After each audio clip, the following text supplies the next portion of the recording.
Hello friends, welcome back to our channel. तो हम करने जा रहे हैं आपका शुरू आज से वन शॉट वीडियोस जो आपको पूरा कंप्लीट 9th और 10th की एनसीईआरटी जो साइंस हमने हिंदी में लैंग्वेज ली है उसका हम करेंगे। पहला चैप्टर है आज आपका रासायनिक अभिक्रियाएं एवं समीकरण, जो हम ऑलरेडी पढ़ चुके हैं, बहुत अच्छे से डिस्कस कर चुके हैं। आज हम उसको देखेंगे। आपका एक ही वीडियो में कंप्लीट रिवीजन टारगेट है आपका कि आप अपने एग्जाम में साइंस में 95 प्लस स्कोर कर पाएँ, अच्छे से चीज़ों को रिवाइज कर पाएँ। देखिए, नोट्स आप चाहें तो आप प्रोवाइड आपको हो सकते हैं, व्हाट्सएप पर उसके लिए कांटेक्ट कर सकते हैं। अदरवाइज आप अपने नोट्स खुद से बनाइए, वो ज़्यादा बेटर है। ठीक है, देखिए रासायनिक अभिक्रियाएं और समीकरण, हम पहले दोनों मतलब समझते हैं जो हमें पूछा गया है, रासायनिक अभिक्रियाएं और समीकरण। उससे पहले हम एक चीज़ को समझ लेते हैं। हमारे आसपास जितने भी परिवर्तन होते हैं उनको दो प्रकार में बांटा गया है, भौतिक परिवर्तन और रासायनिक परिवर्तन। भौतिक परिवर्तन ऐसे परिवर्तन होते हैं जिनमें कुछ नया पदार्थ बनता है और जिसको पुनः उसकी पहले वाली स्थिति में वापस नहीं लाया जा सकता। हम अपने दैनिक जीवन के बहुत सारे उदाहरण देख सकते हैं, जैसे दूध से दही बनना। तो आप दही क्या है, एक नया ही पदार्थ बना है जिसके गुण आपके दूध से अलग हैं, और क्या है, उसको फिर से आप वापस दूध नहीं बना सकते। हालांकि वो आपके यूज़ का है, आप उसको यूज़ कर सकते हैं। आप दही आपके स्टमक के लिए, आपके हेल्थ के लिए अच्छा होता है, बट आप उसको फिर भी वापस दूध नहीं बना सकते। रासायनिक परिवर्तन है। भौतिक परिवर्तन है, कोई भी मार्कर है, मार्कर मान लेते हैं, ये कोई भी चीज़ हमारे हाथ से गिरकर प्लास्टिक की हमने तोड़ दी है, इसको इस तरीके से मान लीजिए, हम उसको वापस फेविक्विक से चिपका सकते हैं। ठीक है, तो ये था, दो प्रकार के परिवर्तन होते हैं, भौतिक और रासायनिक। अभी तक चैनल को सब्सक्राइब नहीं किया है तो लाइक, शेयर और सब्सक्राइब ज़रूर कर लें, और अपने छोटे भाई बहन के साथ शेयर करना ना भूलें, अपने क्लासमेट्स के साथ शेयर करना ना भूलें। नए सेशन के लिए, जो अभी बच्चे 8th 9th में हैं, नए सेशन के लिए उनको पहले से ही शेयर कर दीजिए। ठीक है, दूसरे चैनल पर आप क्वेश्चंस के लिए जा सकते हैं, जिसका लिंक आपको डिस्क्रिप्शन में मिल जाएगा। हमें पता चला परिवर्तन दो प्रकार के होते हैं, एक होता है भौतिक परिवर्तन, एक होता है रासायनिक परिवर्तन। दोनों का ही जीवन में महत्व है।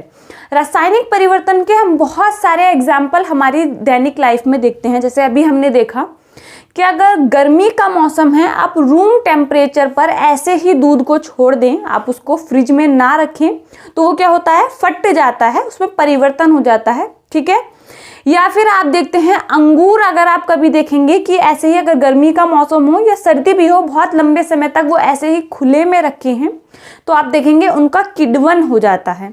ठीक है, या हम कोई लोहे का टुकड़ा, कील वगैरह कुछ ऐसा देख सकते हैं, हम उसको छत पर पड़ा हो, ये वायु के संपर्क में हो, जल के संपर्क में हो, तो आप वहां पर देखेंगे कि आपका जो लोहा है वो क्या होता है, संक्षारित हो जाता है।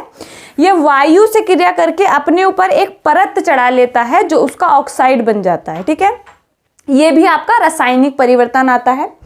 फिर आप देखेंगे कि बहुत सारी चीज़ें ऐसी होती हैं जो हमारे शरीर के अंदर हो रही हैं, जैसे भोजन का पाचन हो रहा है। भोजन का पाचन हमारे शरीर में एक रासायनिक अभिक्रिया है। ये सारी चीज़ें आपको डिटेल साइंस में पढ़नी है, ये सबको पता है। भोजन का पाचन, पाचन पोषण, ये सब आपने जैव प्रक्रम में पढ़ना है, लाइफ प्रोसेस में पढ़ना है। ठीक है, फिर शोषण होता है। शोषण में क्या होता है, जो आपने भोजन को पाचित किया है, जो कार्बोहाइड्रेट है वो आपके शरीर को ऊर्जा देते हैं। लेकिन वो ऊर्जा कैसे देते हैं? भोजन का पाचन, जो कार्बोहाइड्रेट है उसमें ग्लूकोज में पाचन हो जाता है आपका कार्बोहाइड्रेट का, लेकिन ये ग्लूकोज हमारे किसी काम का नहीं है जब तक शोषण नहीं होता। जब शोषण होता है, जब ऑक्सीजन अंदर आती है, तब आप इस तरीके से समझ सकते हैं। मैंने आपको बताया था ऑक्सीजन जहाँ भी होती है वो जलाने का काम करती है, तो वो ग्लूकोज को जला रही है, जल रहा है, तो उससे क्या है, ऊष्मा निकल रही है, ऊर्जा निकल रही है। वही ऊर्जा आपके शरीर के काम की है। ठीक है, तो ये भी क्या है, रासायनिक परिवर्तन है। शोषण को भी ले सकते हैं आप पाचन को भी ले सकते हैं, प्रकाश संश्लेषण को भी ले सकते हैं। ये सारे बहुत सारे रासायनिक परिवर्तन आप अपने आसपास देखते हैं। भौतिक परिवर्तन के भी बहुत सारे उदाहरण होते हैं। आप अगर देखें, आप बर्फ को देखें, बर्फ को आप क्या कर सकते हैं, पिघलाकर द्रव बना सकते हैं। द्रव से आप उसको ज़्यादा उबालकर उसको और टेम्परेचर देकर उसको भाप बना सकते हैं। फिर भाप को ठंडा करके आप फिर से द्रव बना सकते हैं। द्रव को और ज़्यादा ठंडा करेंगे तो वो फिर से क्या बन जाएगा, बर्फ बन जाएगा। तो ये भी भौतिक परिवर्तन के उदाहरण हैं, क्योंकि आप उसको पहले वाली अवस्था में वापस ला पा रहे हैं। ठीक है, आप हमेशा से, आपको इतना टफ क्वेश्चन इससे नहीं आता, भौतिक और रासायनिक परिवर्तन से 9th 10th में आपने पढ़ा भी है। तो आपको क्या, कोई भी चीज़ अगर आपको 4 ऑप्शन दिए गए हैं, आपसे उसमें पूछा गया है कि रासायनिक परिवर्तन कौन सा है, तो फटाक से उसमें देख सकते हैं आप, जिसको वापस उसकी अवस्था में नहीं लाया जा सकता। जैसे कोई चीज़ आपने जला दी, आपने लकड़ी को जला दिया, वो राख बन गया, तो क्या आप उसको वापस से लकड़ी बना सकते हैं? नहीं बना सकते। तो इस तरीके से देख के आप पहचान सकते हैं। ठीक है, अब आगे बढ़ते हैं चैप्टर में, जो है आपका रासायनिक अभिक्रिया एवं समीकरण। दोनों में मतलब समझिए, दोनों चीजें अलग अलग है। रासायनिक अभिक्रिया, कोई भी रासायनिक अभिक्रिया क्या है, एक प्रक्रिया है, मतलब एक प्रोसेस है जो हमारे आसपास हो रहा है, हमें पता चल रहा है हो रहा है। ठीक है, लेकिन जब आप उस अभिक्रिया को लिखकर या किसी समीकरण का रूप देते हैं, प्रतीकों से इसको दर्शाते हैं, तब वो है आपका रासायनिक समीकरण। दोनों चीजों में फर्क समझ आया। अब देखिए, रासायनिक परिवर्तन को समझिए क्या होते हैं। तो रासायनिक परिवर्तन में आपने लिखना है यहाँ पर पहली चीज जो है रासायनिक अभिक्रिया। आपने देखा रासायनिक अभिक्रिया क्या है, रासायनिक अभिक्रिया एक प्रक्रिया है। रासायनिक अभिक्रिया क्या है, एक प्रक्रिया है जो आपके आसपास होती है। ठीक है, रासायनिक अभिक्रिया के अभी हम आगे लक्षण देखेंगे, कैसे पता चलेगा कि हमें रासायनिक अभिक्रिया हो रही है। रासायनिक परिवर्तन में आपने क्या देखना है, रासायनिक परिवर्तन में जब 2 या 2 से अधिक पदार्थ आपस में मिलते हैं तो एक क्या करते हैं, नए पदार्थ का निर्माण होता है जिसके गुणधर्म भी अलग होते हैं। ये क्या है, आपका रासायनिक परिवर्तन है, जिसके गुणधर्म भी क्या होगा, अलग होंगे। रासायनिक अभिक्रिया में भी वही है। आप देखेंगे रासायनिक अभिक्रिया में आप लिख सकते हैं, यह क्या है, एक प्रक्रिया है, और इसमें क्या होता है, जब जो भी नया पदार्थ बनता है, जब 2 या 2 से अधिक पदार्थ आपस में मिलते हैं या किसी अन्य तरीके से वो नए पदार्थ का निर्माण करते हैं जिसके गुणधर्म अलग होते हैं। ठीक है, फिर आता है रासायनिक अभिक्रिया के लक्षण। अब इसके लिए आपके एनसीईआरटी में 3 आपको क्या दे रखा है, क्रियाकलाप दे रखे हैं, जिसको हम चैप्टर में डिटेल में देख चुके हैं। पहला आप देखेंगे, मैग्नीशियम का रिबन लेना है आपने, और आपने उसको जलाना है। पूरा प्रोसेस आपको बुक में छपा हुआ है, देख सकते हैं आप। ठीक है, उसको क्या करना है, आपने किस तरीके से अरेंज करना है वो आपको पता है। यहाँ हमने सिर्फ एक लाइन समझनी है, हमने मैग्नीशियम रिबन को जलाना है। अभी आपको पता चला कि आप मैग्नीशियम रिबन आप ले रहे हैं, मैग्नीशियम एक धातु है, जब आप उसका रिबन ले रहे हैं तो उसको जलाने के लिए क्या जरूरत है, ऑक्सीजन की जरूरत है। कोई भी चीज अगर जल पाती है तो वो ऑक्सीजन की वजह से ही जल पाती है। आप अपने कमरे में माचिस की तीली को जला सकते हैं क्योंकि आपके कमरे में आसपास क्या है, ऑक्सीजन उपस्थित है।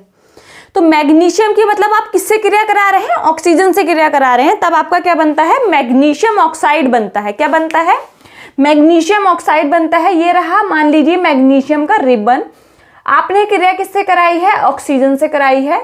जो नया पदार्थ बनता है वो बनता है मैग्नीशियम का ऑक्साइड। ठीक है, क्या बनता है, मैग्नीशियम का ऑक्साइड। ठीक है, इतनी बात समझ आई, लेकिन इस चीज को आप अभी ना समझे, ये जो मैंने लिखा है इसको आप आगे देखेंगे। ठीक है,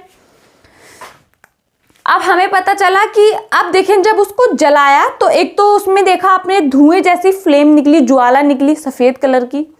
दूसरा क्या हुआ, राख बन गया, वो राख बन के क्या हुआ, नीचे बैठ गया, पाउडर जैसा बन गया। ठीक है, फिर आप जब दूसरे क्रियाकलाप पर जाते हैं तो आप देखते हैं जो आपका दूसरा क्रियाकलाप है, आप उसमें देखेंगे जिंक के आपने दाने लेने हैं।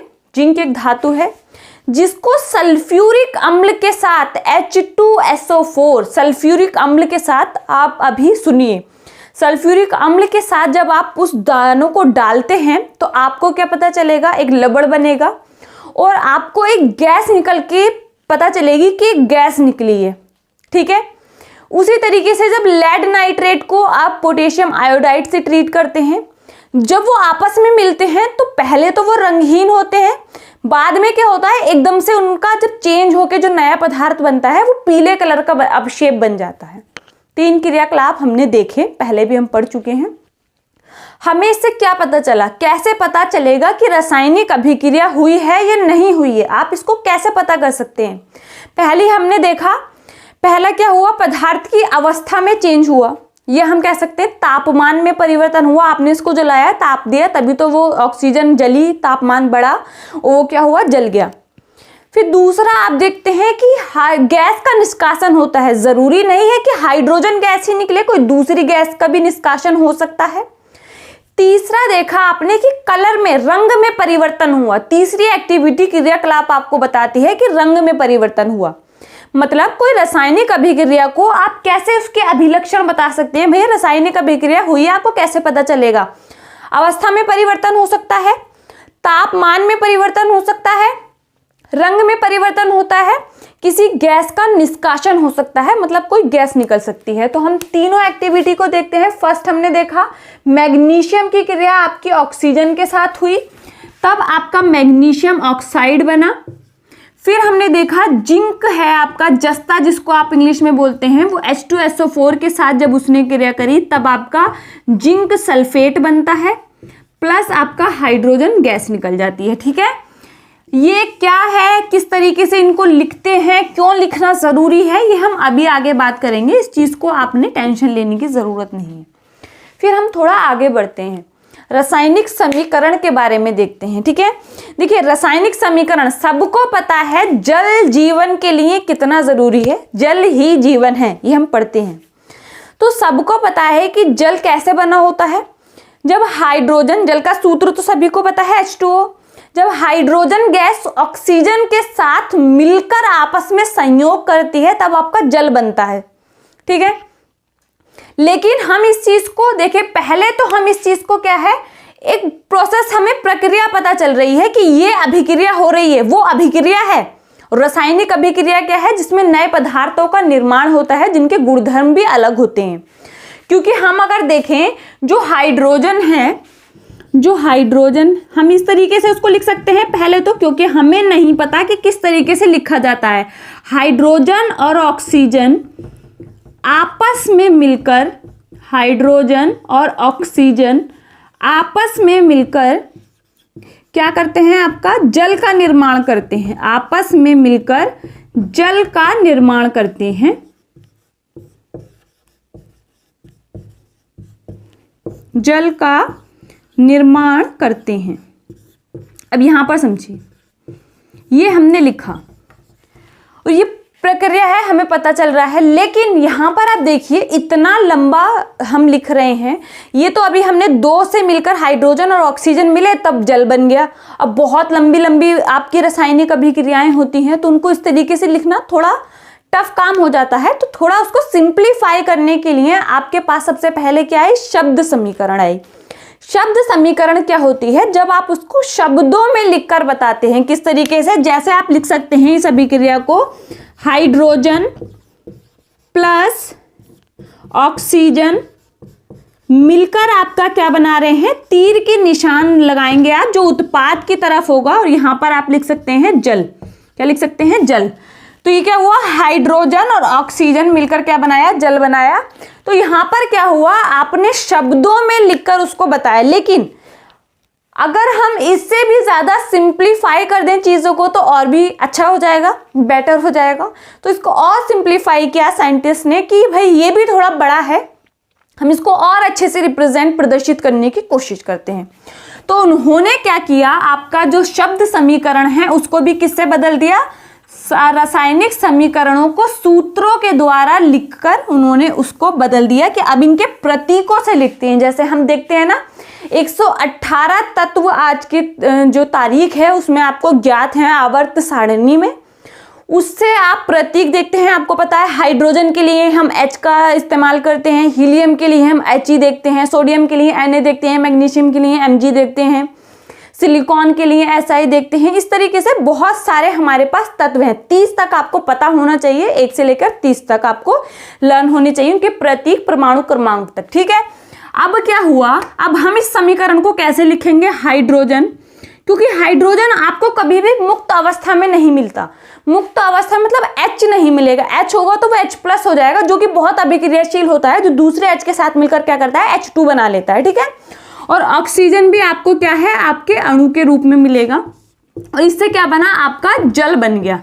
ये क्या है, आपका समीकरण, जिसको आपने शब्द समीकरण को किससे आपने रिप्लेस कर दिया, सूत्रों से उसके रिप्लेस कर दिया। ठीक है, अब देखिए यहां पर थोड़ा सा इसको और सुधारने की कोशिश की गई और सुधारा गया, जरूरी भी था। क्यों?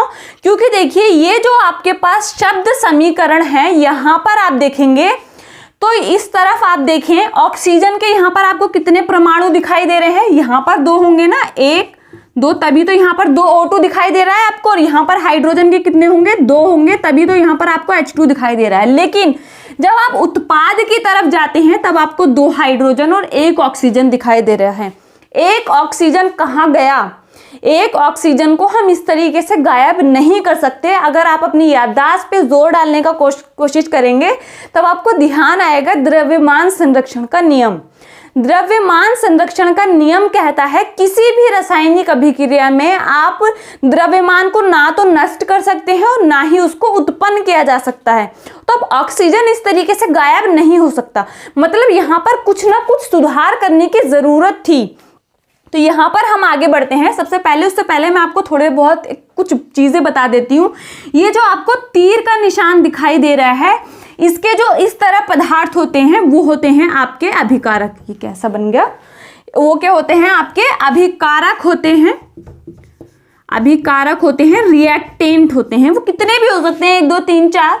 और उसी प्रकार जो आपके तीर के दाहिनी तरफ होते हैं, आप इस तरीके से अपनी नोटबुक को देख रहे होंगे ना, तो बाएं हाथ की तरफ जो है वो आपके अभिकारक उपस्थित है और तीर के दाएं हाथ की तरफ जो है वो आपका उत्पाद है, मतलब प्रोडक्ट है। ठीक है, कितने भी हो सकते हैं वो भी, 1 2 3 4 5, जो भी वो अभिक्रिया पर निर्भर करता है क्या अभिक्रिया है। ठीक है, अब यहाँ पर थोड़ा सा इसको सुधारने की जरूरत आई और ये क्या है आपकी? ये है आपकी ढांचा समीकरण। ये क्या है? ढांचा समीकरण। ढांचा समीकरण इसको क्यों बोल रहे हैं? ढांचा समीकरण क्या है?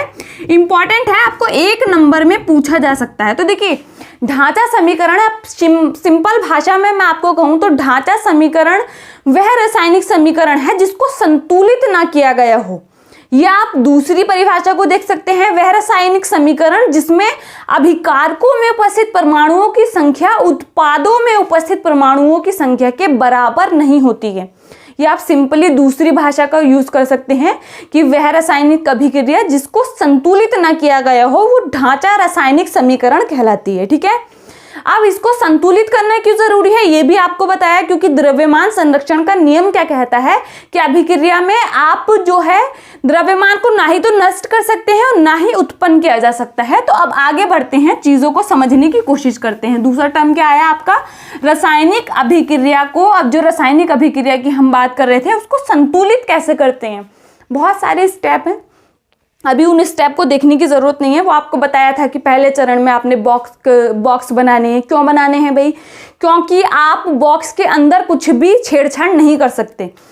आप अगर मुझे एक बात बताओ, आपको H2O को आपको लग रहा है कि दूसरी तरफ 2, आपने देखा ना अभी किस तरीके से हाइड्रोजन ऑक्सीजन मिलकर क्या बना रहा था? आपका H2O बना रहा था। तो आप इसको बैलेंस करने के लिए आप यहाँ पर 2 नहीं लगा सकते, क्योंकि ये क्या हो जाएगा, ये तो सूत्र ही चेंज हो जाएगा। ये दूसरे यौगिक का सूत्र है हाइड्रोजन परऑक्साइड, मतलब ये तो आपका वो है ही नहीं जो आप बात कर रहे थे। तो हमने ऐसे सिंपली बात की थी कि बॉक्स बनाना है, फिर देखना है कौन सा ज़्यादा नंबर में है उसको पहले देखेंगे। एक तरफ हम सारणी बनाएंगे अभिकारक में तत्वों की कितनी क्या संख्या है परमाणुओं की, फिर दूसरे देखेंगे उत्पाद में तत्व के परमाणुओं की क्या संख्या है। ये चीज़ें अब हमें आती हैं। हम सिंपल से अब चीज़ों को क्या कर सकते हैं, संतुलित कर सकते हैं। जिस तरीके से हम शॉर्टकट देखें तो यहाँ पर अगर देखें इस रासायनिक अभिक्रिया को हमें क्या करना है, संतुलित करना है। तो आपको क्या करना पड़ेगा, गुणा करनी होती है। आपने थोड़ा सा आप अपना दिमाग लगाएंगे, बहुत सिंपल चीज़ है। आपने स्टेप नहीं देखे हैं तो आप उसको देख सकते हैं, आपको समझ आ जाएगा। यहाँ पर 2 H2 है, यहाँ पर 2 आपका ऑक्सीजन है। तो यहाँ पर आपने क्या करना है, H2 तो आपके पास 2 ही है, लेकिन यहाँ पर ऑक्सीजन 1 है, तो मतलब आपको यहाँ पर गुणा करनी पड़ेगी। यहाँ पर आपने गुणा किया तो आपने देखा ऑक्सीजन अब क्या हो गए, 2 हो गए, क्योंकि आप इससे गुणा करेंगे ना तो ये क्या हुआ, 2 हो गया। लेकिन यहाँ पर जब ऑक्सीजन आपका संतुलित हुआ है तब आप देखेंगे कि ये हाइड्रोजन क्या हो गया, असंतुलित हो गया। यहाँ पर 2 है, यहाँ पर क्या हुआ, 2 दूना 4, मतलब 4 हो गए। तो यहाँ पर भी आपको 2 से गुणा करना पड़ेगा। ठीक है, इतनी चीज समझ आई। आगे बढ़े। रासायनिक समीकरण समझ आया ना सभी को। किसी रासायनिक अभिक्रिया में भाग लेने वाले पदार्थों के संकेत एवं सूत्र की सहायता से उस अभिक्रिया का संक्षिप्त निरूपण रासायनिक समीकरण कहलाता है। रासायनिक अभिक्रिया और समीकरण में आपने देखा ना फर्क क्या था।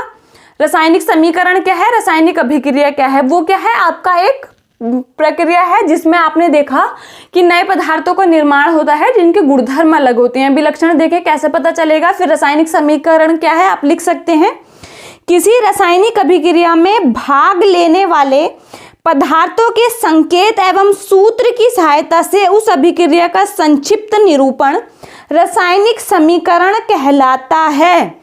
जैसे हमने यहाँ पर उदाहरण लिया कि जल कैसे बनता है, आप ये उदाहरण लिख सकते हैं।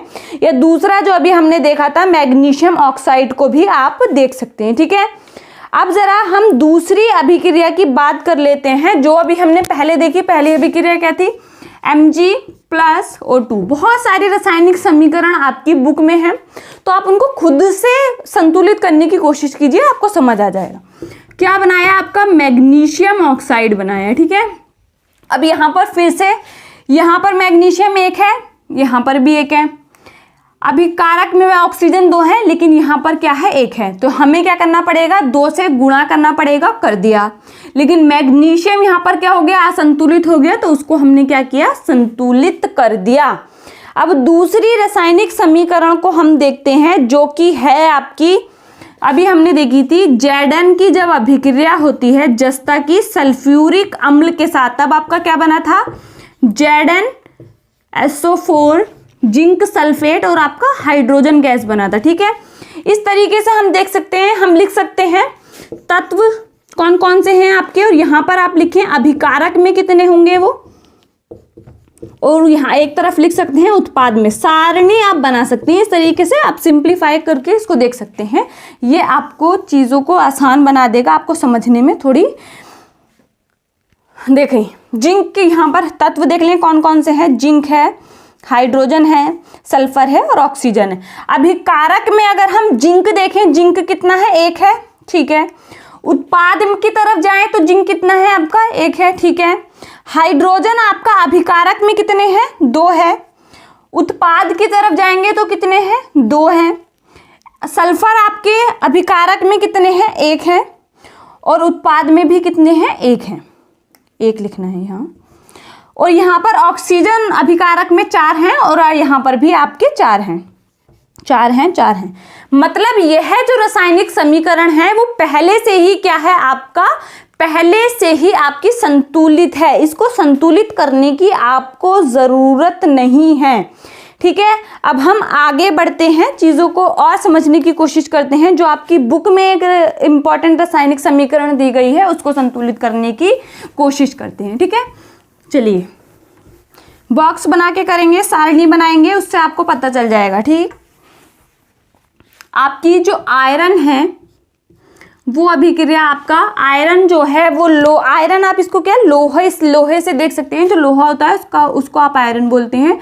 जल से जब इसकी अभिक्रिया होती है तब आपका बनता है Fe3O4 प्लस आपका हाइड्रोजन गैस निकल जाता है। ठीक है, अब यहाँ पर फिर से अगर हम एक बार सारणी बना लें तो यहाँ पर क्या लिखना है, हमने तत्व लिखना है। यहाँ पर कहाँ लिखना है, अभिकारक में कितने हैं वो तत्व, फिर हमने देखना है उत्पाद में कितने हैं। ठीक है, आगे बढ़ते हैं इसी तरीके से। तत्व कौन कौन से हैं, Fe है, हाइड्रोजन है और ऑक्सीजन है। अभिकारक में अगर हम देखते हैं तब आपका Fe कितना है, 1 है, और उत्पाद में अगर हम देखें तब आपका Fe कितना है, 3 है। मतलब क्या होता है इस बात का, अब आप इसको देखेंगे, आपको गुणा करना पड़ेगा। कहाँ, अभिकारक में। अगर आप अभिकारक में गुणा करते हैं तब आपका क्या होगा, 3 यहाँ पर मिलेगा आपको अभिकारक में। तो किससे करना पड़ेगा, क्योंकि आपको 3 से ही करना पड़ेगा इसका गुणा, तब आपको 3 मिलेगा। मतलब हम यहाँ पर 3 लिख देते हैं, हो गया। हाइड्रोजन को देखते हैं, आपका अभिकारक में कितने हैं, 2 हैं। उत्पाद में कितने हैं, उत्पाद में भी 2 हैं। अब बात करते हैं ऑक्सीजन की। जबकि हमने जो रूल देखा था उसके अकॉर्डिंग हमने देखा था कि हम पहले उसको लें जिसका नंबर जाता है। जैसे ऑक्सीजन में हम देखें Fe3O4 में हम देखें तो ऑक्सीजन का नंबर ज़्यादा है। आप उस तरीके से देख सकते हैं। वो एक वीडियो में 15 से 20 मिनट की वीडियो है, आप संतुलित करना सीख जाएंगे। यहाँ पर हम शॉर्टकट को यूज़ कर रहे हैं। आपको अगर वो चरण एक बार भी आपने पढ़ा होगा तो आप इस चीज़ को आप आराम से समझ सकते हैं, ठीक है। तो यहाँ पर ऑक्सीजन देखेंगे तो यहाँ पर ऑक्सीजन कितना है, 1 है। और यहाँ पर देखेंगे तो आप कितना है, यहाँ पर है आपका 4 ऑक्सीजन। फिर से यहाँ पर क्या करना पड़ेगा, आपको गुणा करना पड़ेगा। ये 4 है, यहाँ पर भी 4 है, गुणा करना पड़ेगा किससे, 4 से। मतलब यहाँ पर आपको गुणा करना पड़ेगा 4 से। अब क्या हुआ, ऑक्सीजन आपका 4 हो गया। लेकिन यहाँ पर देखिए अब आपका हाइड्रोजन जो था वो क्या हो गया, असंतुलित हो गया। यहाँ पर कितना हो गया, 4 दूना 8 और यहाँ पर कितना है, 2 है। अभी कारक में कितना हो गया, 8 हो गया और यहाँ पर 2 ही है। तो आपको क्या करना पड़ेगा, जो ये 8 हो जाए 4 से गुणा करना पड़ेगा, ठीक है। ये जो रासायनिक समीकरण अब हम लिख रहे हैं ये आपका क्या है, एक संतुलित रासायनिक समीकरण है, जिसमें हमने शॉर्टकट देखा, सारणी बना सकते हैं, अदरवाइज आप स्टेप से जा सकते हैं, ठीक है। अब ये क्या है, एक संतुलित रासायनिक समीकरण है। अब आगे बढ़ते हैं चीज़ों को। देखिए थोड़ा सा चीज़ों को और सूचना पूर्ण बनाने के लिए, मतलब इनसे और क्या क्या सूचना मिल सकती है। जैसे कि अगर मैं आपको कहूँ आयरन का, भी हमने देखा आयरन की जब क्रिया आपने कराई H2O से, आप इसको सिंपली करके देख सकते हैं। H2O से आयरन का कोई भी लोहे की कील ले लीजिए, आप लोहे का कोई भी टुकड़ा ले लीजिए, आप उसको जब पानी में डालेंगे तो क्या आपको ऑक्सीजन गैस निकलते हुए दिखाई दे रही है, नहीं देगी। जबकि हमने देखा इस सभी क्रिया में तो हाइड्रोजन गैस निकल रही थी। तो ऐसा क्यों, ऐसा इसलिए है क्योंकि हाइड्रोजन जो आपका H2 है, आपको नहीं पता कि वो किस अवस्था में था। तो सूचनाओं को आपका जो है रासायनिक समीकरणों को और सूचना पूर्ण बनाने के लिए कि आपने सटीक चीज क्या लेनी है, इसके लिए आपको कुछ प्रतीकों का यूज करना होता है। जैसे आप S का इस्तेमाल करते हैं ठोस अवस्था को दर्शाने के लिए कि आपने ठोस लेना है, द्रव लेना है, गैस लेना है। और L का यूज करते हैं आप द्रव अवस्था को दर्शाने के लिए। आप AQ का यूज करते हैं मतलब जलीय मतलब उसका जलीय विलयन है, जलीय अवस्था को दर्शाने के लिए, ठोस द्रव गैस। और G का यूज करते हैं आप गैस को दर्शाने के लिए। और कुछ इंपॉर्टेंट चीज होती है, जैसे कि कुछ अभिक्रियाएं ऐसी होती हैं, जैसे आपने देखा होगा प्रकाश संश्लेषण, ऊपर लिखा होता है तीर के ऊपर सूर्य के प्रकाश की उपस्थिति, मतलब उसके बिना नहीं हो सकती, क्लोरोफिल लिखा होता है। ये कुछ अभिक्रियाएं आपको दिखेंगी, आप उसके तीर के ऊपर देखेंगे टेम्परेचर होता है। चूना पत्थर जो होता है आप उसको 100 आप देखेंगे 800 तक, उसको 800 डिग्री सेल्सियस तक उसको तापमान दिया जाता है, तब वो जाके कहीं टूटता है। तो उसके बिना ये पॉसिबल नहीं हो सकता। तो वो दर्शा सकते हैं आप उसको, तो कहीं आपको टेम्परेचर दिखेगा, जो भी रिक्वायरमेंट होगी, कुछ उत्प्रेरक दिखेंगे, ये चीज़ें भी आप वहाँ पर लिख कर दिखा सकते हैं, ठीक है। तो ये होता है सूचनाओं को अधिक सूचना पूर्ण बनाने का, मतलब समीकरणों को अधिक और अधिक आप उससे कैसे सूचना दे सकते हैं। जैसे अभी जो अभिक्रिया देखी थी आपने, उसमें देखा था आयरन तो क्या था आपका, ठोस था। लेकिन यहाँ जो हम जल की बात कर रहे हैं वो लिक्विड नहीं था, वो गैस था, मतलब भाप के वेपर के यूज में था। ये भी आपने ध्यान रखना है। इसलिए जो अभी मैंने आपको क्रिया बोली थी वो नहीं होगी, क्योंकि आप क्या कर रहे होंगे, जल ले रहे होंगे, और वहां पर आपने जल नहीं लेना है, क्या लेना है, गैस लेना है, वेपर लेना है, ठीक है। इसलिए जो अभिक्रिया आपको दिखाई नहीं देगी, क्योंकि उसमें हाइड्रोजन गैस नहीं निकलेगी, ठीक है। अब बात करते हैं रासायनिक अभिक्रियाओं के प्रकार। रासायनिक अभिक्रियाएं देखिए 4 प्रकार की होती हैं, ये 5 प्रकार की होती हैं, आप बोल सकते हैं। संयोजन अभिक्रिया होती है, वियोजन अभिक्रिया होती है, विस्थापन अभिक्रिया होती है, आपका द्विविस्थापन अभिक्रिया होती है, और आपका क्या होता है, रिडॉक्स अभिक्रियाएं होती हैं। और भी सारी अभिक्रियाएं होती हैं जो हम ये मान सकते हैं कि उनके उप प्रकार में हम पढ़ेंगे, जैसे ऊष्मा क्षेपी हो गया, ऊष्मा शोषी हो गया, अवक्षेपण अभिक्रिया हो गया। ये सारे क्या है, आप उसके उप प्रकार के रूप में पढ़ेंगे। तो सबसे पहली अभिक्रिया को आप देखते हैं, वो क्या है, संयोजन अभिक्रिया है, जिसको आप कंपोजिशन रिएक्शन भी बोलते हैं। संयोजन अभिक्रिया, सभी अभिक्रिया के आपको 2 से 3 उदाहरण पता होने चाहिए। देखिए लास्ट में जब आप केमिस्ट्री को कंप्लीट करेंगे, आप देखेंगे आपको इतनी सारी समीकरण लर्न होंगी कि आप कोई भी यहाँ पर जो आपको उदाहरण बताया जा रहा है, भले ही आप उसको भूल जाएं, लेकिन आपको कोई ना कोई ऐसा उदाहरण मिल जाएगा जो संयोजन अभिक्रिया में एकदम फिट हो रहा होगा, उसी के लिए बना है। ठीक है, एक सेकेंड।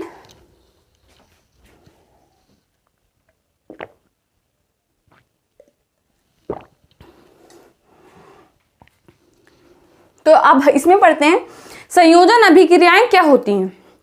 देखिए रासायनिक अभिक्रियाएं हमने देखी अलग अलग प्रकार की होती हैं। अब संयोजन अभिक्रियाएं वो होती हैं जब 2 या 2 से अधिक अभिकारक मिलके, अभिकारक मतलब तीर के इस तरफ जो पदार्थ थे वो अभिकारक थे, जब वो कितने हो, 2 या 2 से अधिक हो। मतलब जैसे हमने अभी देखा H2O2 H2O बना रहा था, तो H2O2 प्लस का निशान था बीच में, जितने भी होंगे उनके बीच में प्लस प्लस का निशान लगता जाएगा, योग का निशान लगता है। ठीक है, ये बहुत सिंपल बात है, आपको पता चल गई होगी अब तक। तो संयोजन अभिक्रियाएं वह रासायनिक अभिक्रियाएं होती हैं जिनमें 2 या 2 से अधिक अभिकारक मिलकर एकल उत्पाद का निर्माण करते हैं, आपकी संयोजन अभिक्रियाएं कहलाती हैं। कॉम्बिनेशन या कॉम्पोजिशन रिएक्शन आपकी कहलाती हैं। आप लिख सकते हैं वह रासायनिक अभिक्रियाएं जिसमें 2 या 2 से अधिक अभिकारक मिलकर एकल उत्पाद का निर्माण करते हैं, क्या कहलाती हैं, आपकी संयोजन अभिक्रियाएं कहलाती हैं। उदाहरण आप देख सकते हैं, H2+O2 क्या बनाया था मिलकर, जल बनाया था संतुलित। आप इसको आप खुद से भी कर सकते हैं। Mg+O2 क्या बना था आपका, MgO बना था संतुलित, खुद से करेंगे। कोई समीकरण अगर संतुलित होने से रह जाएगी तब वो आपने खुद से संतुलित करनी है। ठीक है, आगे बढ़ते हैं। संयोजन अभिक्रियाएं समझे आप। अब देखिए यहाँ पर क्या है, एक इम्पॉर्टेंट अभिक्रिया है, कोयले का दहन या कार्बन का दहन, ये आपको पूछा जाता है।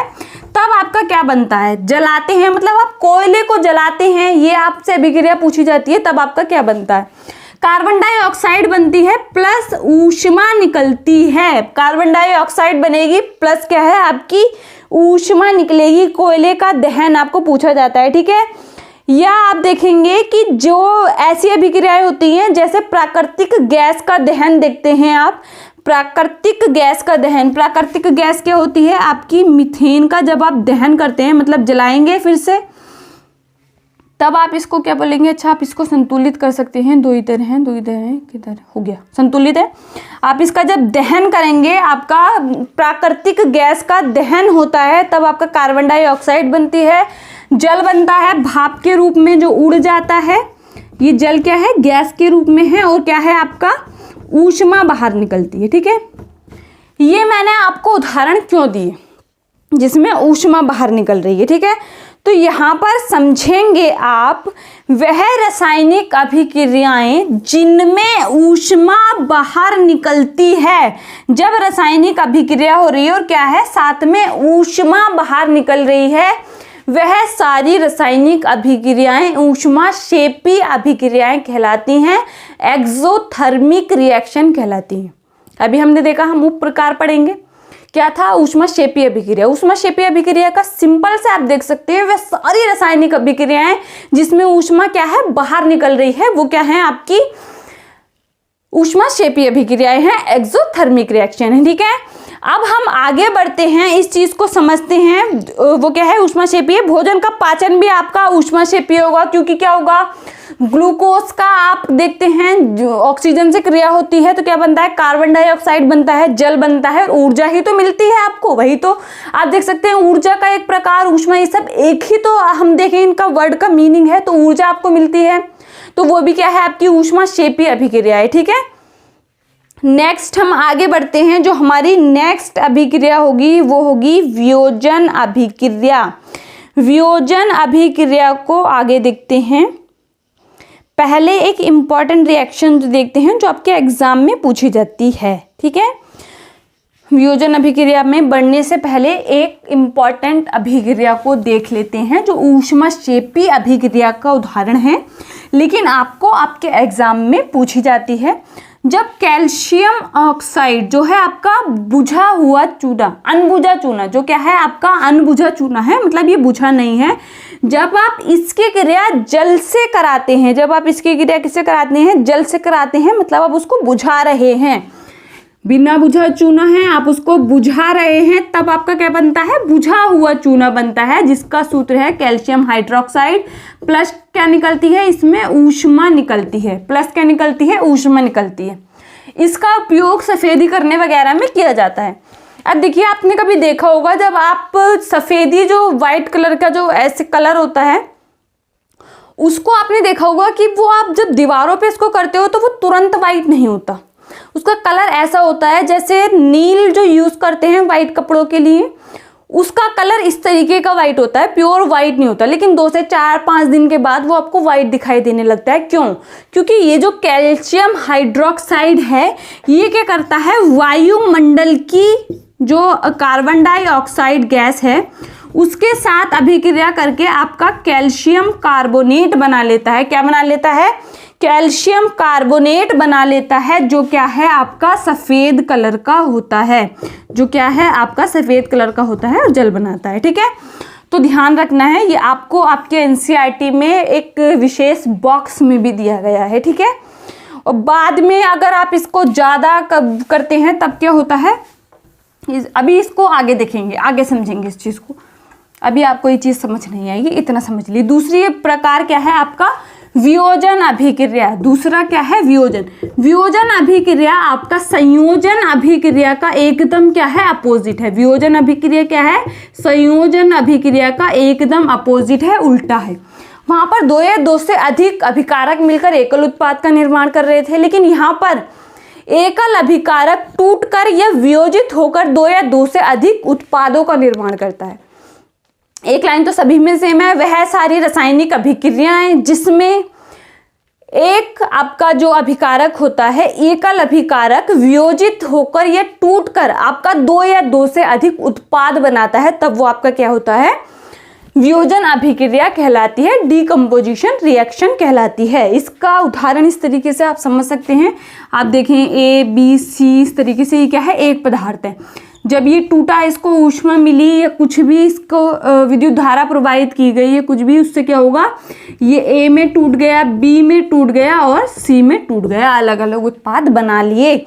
इसका उदाहरण अगर आप देखेंगे तो आप देखेंगे कैल्शियम कार्बोनेट, जो चूना पत्थर होता है, इसको आप 800 डिग्री सेल्सियस पर गर्म करते हैं, तब आपका कार्बन डाइऑक्साइड बनता है और कैल्शियम ऑक्साइड बनता है। ठीक है, इतनी चीज़ समझ आई। कैल्शियम ऑक्साइड और कार्बन डाइऑक्साइड में क्या होता है, वियोजित हो जाता है।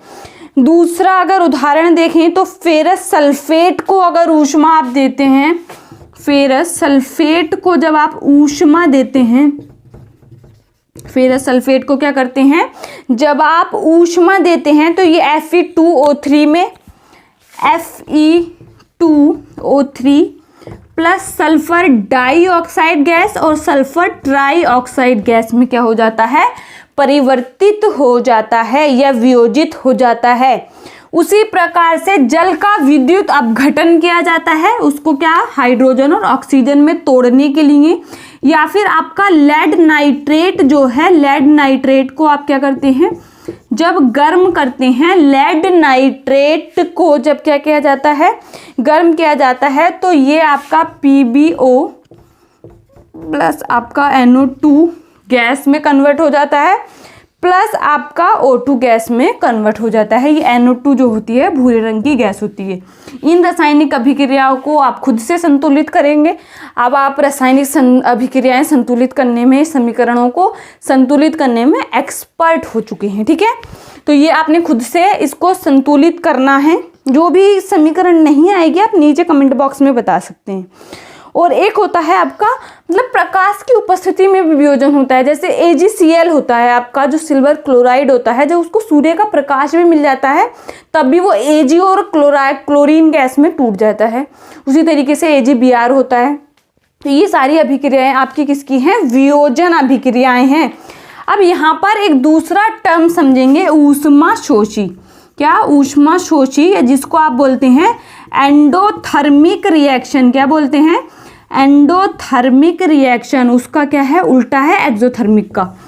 एंड एक्सोथर्मिक में आपने देखा था कि जब रासायनिक समीकरण आपका रासायनिक समीकरण या अभिक्रियाएं हो रही थी तो उसमें लास्ट में क्या था? आपका ऊष्मा बाहर निकल रही थी। लेकिन यहाँ पर आपने देखा कि जब आप कैल्शियम कार्बोनेट को गर्म कर रहे हैं, मतलब आप उसको ताप दे रहे हैं, ऊर्जा दे रहे हैं, ऊष्मा दे रहे हैं, तब वो टूट रहा है।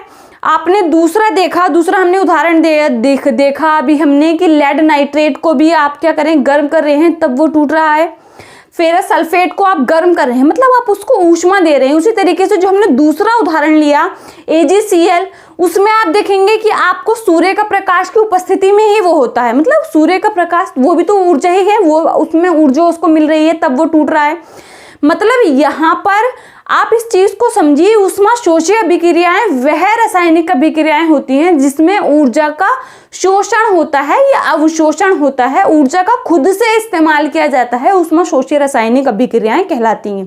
तो इसका अगर आप उदाहरण देखें तो आप देख सकते हैं जो वियोजन अभिक्रियाएं होती हैं वो सारे उदाहरण आप किस में लिख सकते हैं? एंडोथर्मिक में, ऊष्माशोषी रासायनिक अभिक्रिया में उसको लिख सकते हैं। ठीक है, आगे बढ़ते हैं।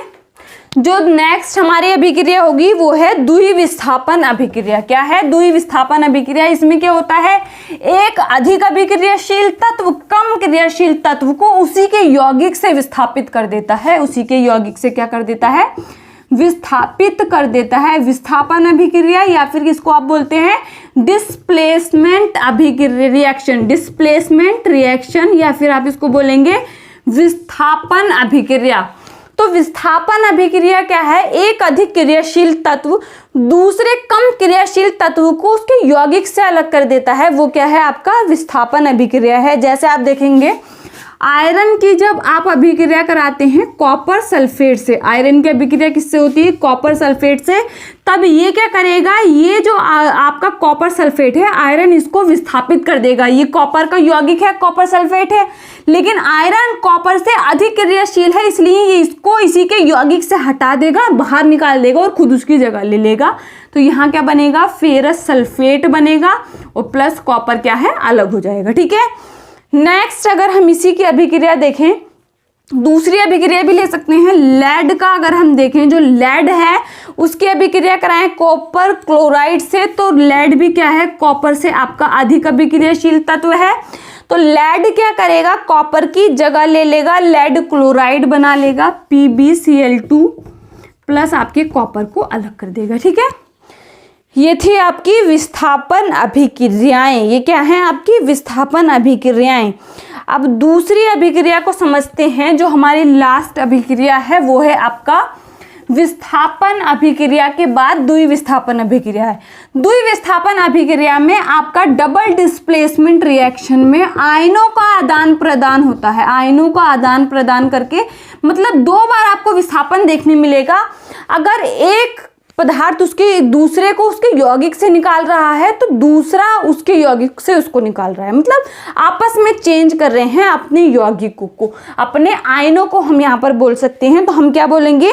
ऐसी रासायनिक अभिक्रियाएं जिसमें अभिकारकों के आयनों के मध्य विस्थापन होता है, जिसमें आपको क्या कहलाती हैं? ऐसी अभिक्रियाएं द्विविस्थापन अभिक्रियाएं कहलाती हैं।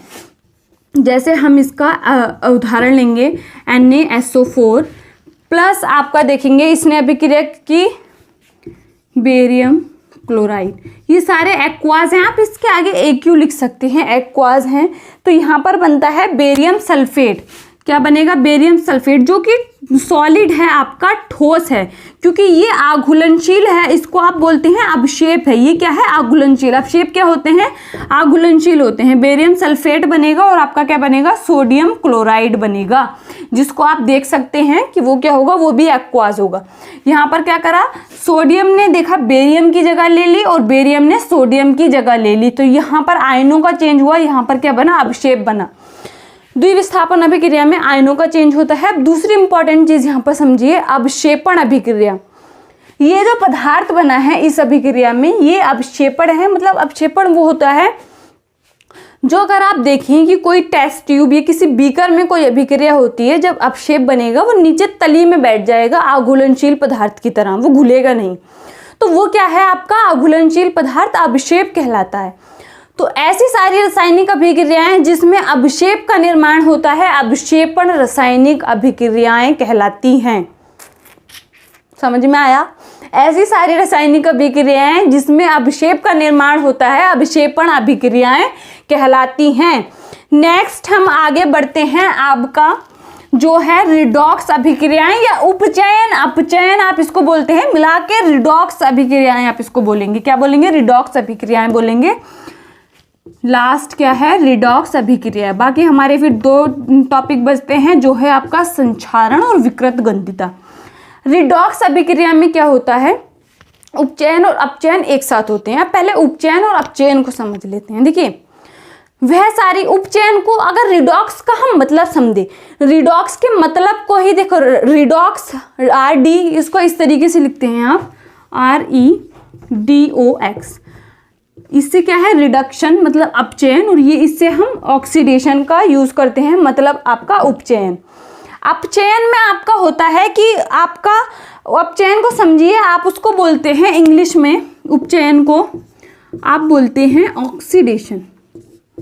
ऑक्सीडेशन मतलब आपका ऑक्सीजन का एडिशन, मतलब वह सारी रासायनिक अभिक्रियाएं जिसमें ऑक्सीजन का ऐड हो रहा है, मतलब योग हो रहा है, ऑक्सीजन का एडिशन हो रहा है, क्या कहलाएंगी? आपकी ऑक्सीडेशन अभिक्रियाएं कहलाएंगी। और दूसरी तरफ इसको आप ये भी बोल सकते हैं, वह रासायनिक अभिक्रियाएं जिसमें ऑक्सीजन का योग होता है लेकिन हाइड्रोजन का ह्रास होता है, तब हाइड्रोजन बाहर निकलता है, उपचयन अभिक्रियाएं हैं। उसका उल्टा आप क्या बोलेंगे? वह रासायनिक अभिक्रियाएं जिसमें हाइड्रोजन का तो योग हो रहा है लेकिन ऑक्सीजन बाहर निकल रहा है।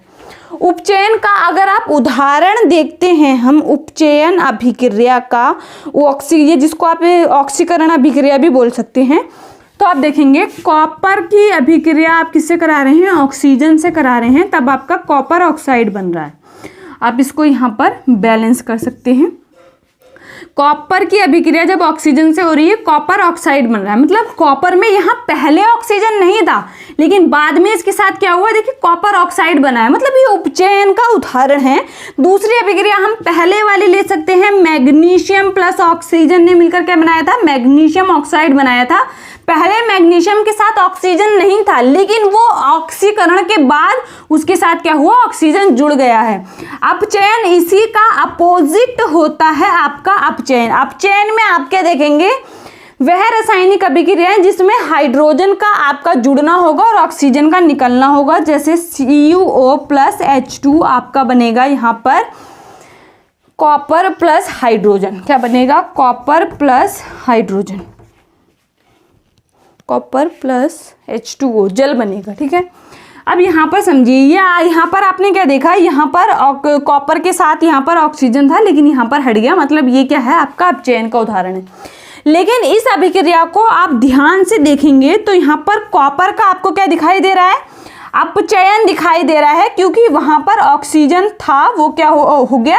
माइनस हो गया, निकल गया। लेकिन हाइड्रोजन के साथ यहाँ ऑक्सीजन नहीं था लेकिन यहाँ जुड़ा, तो ये क्या है? आपका उपचयन भी हुआ है। तो वह रासायनिक अभिक्रियाएं जिसमें उपचयन और अपचयन एक साथ होता है, वो क्या होती है? रिडॉक्स अभिक्रियाएं होती हैं। उसका उदाहरण आप यहाँ पर इस वाली अभिक्रिया को ले सकते हैं, जहाँ पर कॉपर ऑक्साइड के साथ यहाँ पर ऑक्सीजन था लेकिन बाद में वो क्या हो गया? वहाँ से निकल गया है। वहीं हाइड्रोजन के साथ नहीं था और बाद में वहाँ पर जुड़ गया है। समझ आई इतनी बात? नेक्स्ट जो हमारा टॉपिक है वो है, हमने इस चैप्टर को बहुत ही जल्दी, बहुत ही विस्तार में समझने की कोशिश की है, बहुत कम समय में। वीडियो पसंद आए, मेहनत पसंद आए तो लाइक कर देना, सब्सक्राइब कर देना और शेयर कर देना। अब हम बात करते हैं संक्षारण की, जो कि हम आगे चैप्टर्स में इसको डिटेल में पढ़ने वाले हैं, लेकिन फिर भी आप इसको समझ लीजिए। मतलब धातु की कोई भी वस्तु या लोहे की कोई भी वस्तु आप देख सकते हैं, वो क्या होती है? अपने आसपास की नमी या आर्द्रता से क्रिया कर लेती है और क्या कर लेती है? संक्षारित हो जाती है, मतलब खराब हो जाती है। उसके ऊपर एक परत सी जम जाती है, इसको आप संक्षारण बोलते हैं। जैसे आप उदाहरण देखेंगे कि लोहे पर जंग लगना या आप चांदी जो होती हैं पायल्स वगैरह जो पैर में पहनी जाती हैं, पायल जो लेडीज पहनती हैं वो चांदी की पायल, आप उसको देखेंगे जब आप मार्केट से उसको लेके आते हैं तब उसको एकदम चमक रही होती है, धातु है चमकेगी।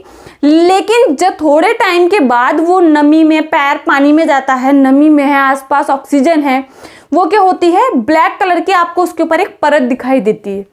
तो वो क्या है, मतलब वो संक्षारित हो गई है, खराब हो गई है। तो कोई भी धातु अपने आसपास की नमी आर्द्रता से क्रिया करके क्या हो जाती है, संक्षारित हो जाती है, वो क्या कहलाता है, संक्षारण कहलाता है। इसका बहुत बड़ा यूज है। डेफिनेशन आपको सिंपल लग रही होगी लेकिन इसका यूज बहुत बड़ा है। इसी तरीके से आप देखते हैं कॉपर के ऊपर एक ग्रीन कलर की परत चढ़ जाती है, ठीक है। तो यही इसके उदाहरण भी हैं। दूसरा है आपका विकृत गंधिता। दूसरा क्या है, विकृत गंधिता, जो कि ये भी इंपॉर्टेंट है। आप इसमें देखेंगे विकृत गंधिता मतलब इसमें भी चीज़ों को खराब हो जाना, लेकिन उन चीज़ों का खराब होना जो आपकी वसा या तेलयुक्त पदार्थ से मिलकर बनी होती हैं। उनमें क्या होता है, कुछ टाइम के बाद अगर आप उनको खुला छोड़ देते हैं तब कुछ टाइम के बाद उस पर क्या हो जाता है, उनके गंध में परिवर्तन हो जाता है, उनकी गंध अजीब सी बदल जाती है, जिसको विकृत गंधिता कहते हैं। विकृत गंधिता जो होती है, इससे बचने के लिए बहुत सारे उपाय हैं। जैसे आप देखते हैं मार्केट में आप चिप्स वगैरह में आपका गैस भरी जाती है, नाइट्रोजन गैस को भरा जाता है जिससे वो खराब ना हो। या आप देखते हैं मार्केट में आजकल देखते हैं एयर कंटेनर आपको मिलते हैं, मतलब जिनमें एयर ना जा सके, ऐसे पदार्थ आपको मार्केट में अवेलेबल हैं। दूसरा आप इसको देखेंगे कि कोई भी खाने की चीज़ को बचाने के लिए आप क्या कर सकते हैं, उसको ऐसी जगह पर रख सकते हैं जहाँ पर उसकी वायु से क्रिया ना हो, ठीक है। तो विकृत गंधिता मतलब तेल, खुद से आप देख सकते हैं जो तेल से बनी चीज़ें होती हैं उनको थोड़े टाइम के बाद उनकी स्मेल में परिवर्तन आ जाता है। अगर आप उनको ऐसे ही कहीं भी रख देंगे, एयर टाइट बर्तन में नहीं रखेंगे या ऐसे खुले में रख देंगे तो उनकी आपको स्मेल ही चेंज लगेगी। तो वो प्रोसेस क्या है, आपका विकृत गंधिता है, ठीक है। मैंने बहुत कम टाइम में आपको कंप्लीट चैप्टर का रिवीजन कराने की कोशिश की है। नोट्स के लिए आप व्हाट्सएप नंबर आपको चैनल पर प्रोवाइड है, आप वहाँ पर कांटेक्ट कर सकते हैं। ज़्यादा से ज़्यादा शेयर करें। चैनल न्यू है तो उसको आपकी सपोर्ट की ज़रूरत है। हम मिलते हैं हमारे नेक्स्ट वन शॉट वीडियो के साथ, तब तक के लिए पढ़ते रहिए। Thank you.